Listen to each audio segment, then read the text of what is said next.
Next on the agenda is a special student who chose to serve the public, an engineer turned politician. Honorable Minister Champika Ranawaka, Minister of Technology, Research and Atomic Energy. So please. Good evening to you all. Tallest one, Professor Lucas, distinguished professors, ladies and gentlemen. It is indeed a matter of great pleasure and honor for me to be amongst you here at the Institution of Engineers, Sri Lanka this evening, felicitating an iconic figure of engineering education in the contemporary history of our country, who incidentally happened to be a dear teacher of mine during my undergraduate days at University of Mortua. Let me begin with a quote from a great pupil about his great teacher. I quote, "I am indebted to my father for living, but to my teacher for living well." I quote, the great pupil who said that he was indebted to his teacher for living well had remained a legend of all times. And so has his great teacher. The name of the pupil is Alexander the Great. The name of the teacher is Aristotle. This erudite but simple saying by a pupil who was a great emperor about his teacher who was a great philosopher has remained true well over 2 millennia. And it will continue to remain true as long as the roles of teacher and pupil are in existence. I believe a substantial proportion of electrical engineers that this country produced during the past 3 decades will have enough reason to share those sentiments of Alexander the Great and to feel indebted to Professor Lucas. Professor Rohan Lucas was a professor par excellence. I would say professor par excellence, regardless of whether you spell the word professor, ending with the 4 letters SSOR as in standard English, or even ending with the 4 letters SEUR as in standard French. As you know, the phrase par excellence has anyway been borrowed from French. The English word generally refers to university professor, and the French word simply means a teacher. Professor Rohan Lucas clearly excelled in both sides. The time that we are supposed to be learning electrical engineering as undergraduates at University of Mortua from mid-80s to early 90s, as you would know, happened to be an era of acute socio-political turbulence in the contemporary history of this country. Professor William knows very well about these things. When I use the phrase supposed to be learning electrical engineering, obviously it is not intended to imply that we are not learning electrical engineering. Of course, we did learn and did come out of the university at electrical engineering graduates. However, the socio-political turmoil that had engulfed the country at the time and the burning socio-political issues underlying that turmoil indeed demanded much more than merely getting trained as an engineer. It was this call of ours that made us think about and start acting upon the domain of social engineering without being necessarily confined to the study of engineering. Our thoughts and actions went much beyond and study of stability of power systems, for example, towards broader socio-political stability of the nation. And beyond the study of electrical power generation, towards broader socio-economic and political empowerment of a nation. Coming back to the personality that we felicitate this evening, I am sure that all of his students would easily agree that he was a unique teacher. Like many great teachers, he had his unique approach to teaching. The techniques he adopted for a delivery of highly complex, highly technical subject matter were magnificently simple. His explanation of flowing flawlessly from simpler to more complex subject matter without unduly burdening the minds of the student, without allowing the student to be overwhelmed by the complexity of the subject. Style of teaching was highly interactive. He had the distinct ability of having students engage and involved throughout. This brings to my mind saying the philosopher Benjamin Franklin about teaching. Franklin said, I quote, "Tell me, I forget. Teach me, I may remember. Involve me, and I learn." iron cord. I believe that the deep philosophy underlying this simple yet powerful saying of Benjamin Franklin was intrinsically associated with the teaching of style of Professor Lucas. It is not realistic to attempt to reduce complex concepts such as one style of teaching to several personality traits or such other factors. But we often tend to do it, quite obviously due to the influence of reductionism that is inherent in our education system. Let me mention two attributes which in my view were outstanding in Professor Lucas' approach to teaching. Firstly, he was a friendly personality, simple and unassuming. This obviously is a big enabler of teacher-student interaction.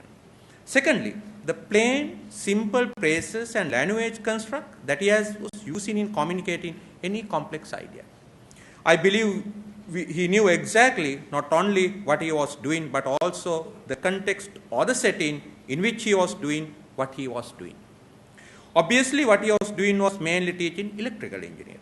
In the meantime, he was also deeply aware that he was doing it at a National University of Sri Lanka to a student population drawn from all parts of the country, where the language of instruction in his school and rightfully being the mother tongue, and that the university English was being used simply because the country had not been able to have requisite measures in place to teach engineering in national languages or simply the mother tongue of the students.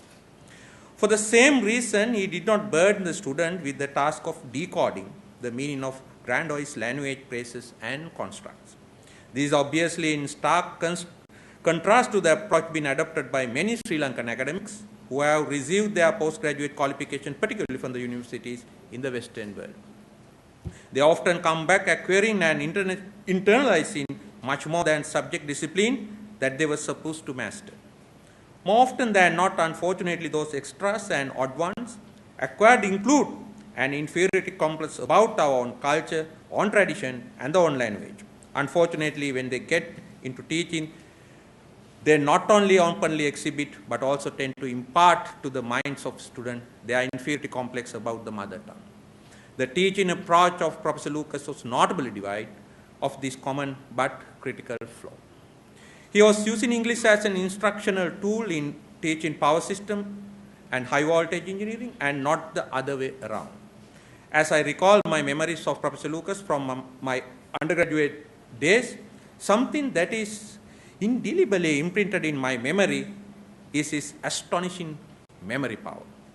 Probably with no scientific calculators around, during his student days, he had developed an amazing ability to memorize such mathematical results as logarithms and square roots of numbers.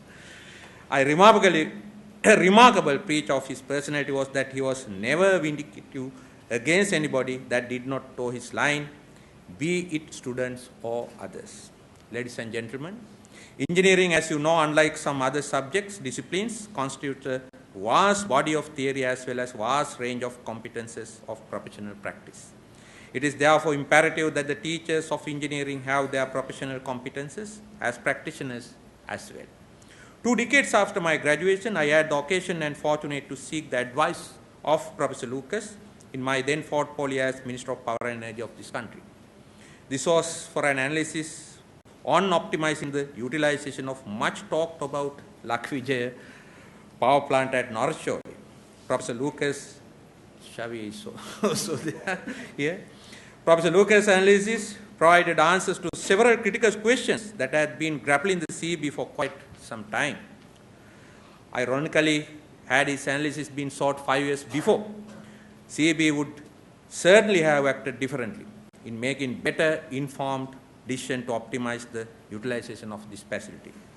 Professor Lucas has certainly been a silent patriot who opted to remain in and serve this country, even despite his family background, which could have typically encouraged migrating and prospering in one of those so-called developed countries.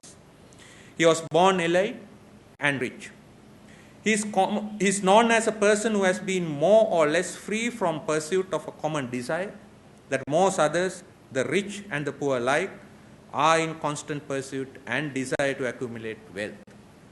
This life philosophy of his, I would say, is indeed resulting from a deep appreciation and internalization of the philosophical value of the Buddhist tradition of life in this country, though he is of a different religious faith by faith.